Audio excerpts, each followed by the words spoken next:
In a serene village nestled amidst lush greenery, there lived a respected elder named Grandmother May. She was known for her wisdom and compassion, and people often sought her guidance in times of need. One day, a young woman approached Grandmother May and asked, "Grandmother, what is the role of women in the practice of Zen?" Grandmother May smiled and invited the young woman to join her for a walk in the tranquil countryside. As they strolled along a winding path, Grandmother May began to share a story. Long ago, in a distant land, there was a monastery where the teachings of Zen were revered. The head monk of the monastery was known for his profound understanding of the nature of existence. One day, a group of women from the nearby village approached the head monk and asked if they could receive instruction in the ways of Zen. The head monk, initially hesitant due to the traditions of the time, eventually agreed to teach the women. He instructed them in the practice of meditation, mindfulness, and compassion. The women embraced the teachings with dedication and sincerity, and soon their presence in the monastery became a source of inspiration for all who dwelled there.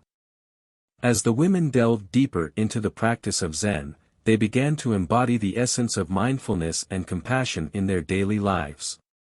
Their presence brought a sense of harmony and balance to the monastery, and their understanding of the interconnectedness of all things enriched the spiritual community.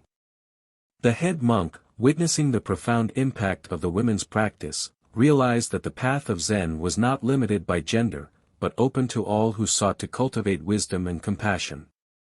From that day on, the monastery welcomed women as equal practitioners of Zen, and their presence became an integral part of the spiritual community. Grandmother May turned to the young woman and said, "The role of women in the practice of Zen is not defined by tradition or convention, but by the sincerity and dedication with which they embrace the teachings. Just as the women in the monastery found their place in the practice of Zen, so too can you find your own path to wisdom and compassion." The young woman was deeply moved by Grandmother May's words and realized that the practice of Zen transcended gender, embracing all who sought to cultivate inner peace and understanding. From that day on, she dedicated herself to the path of Zen, embracing the timeless teachings of Grandmother May and the women of the monastery.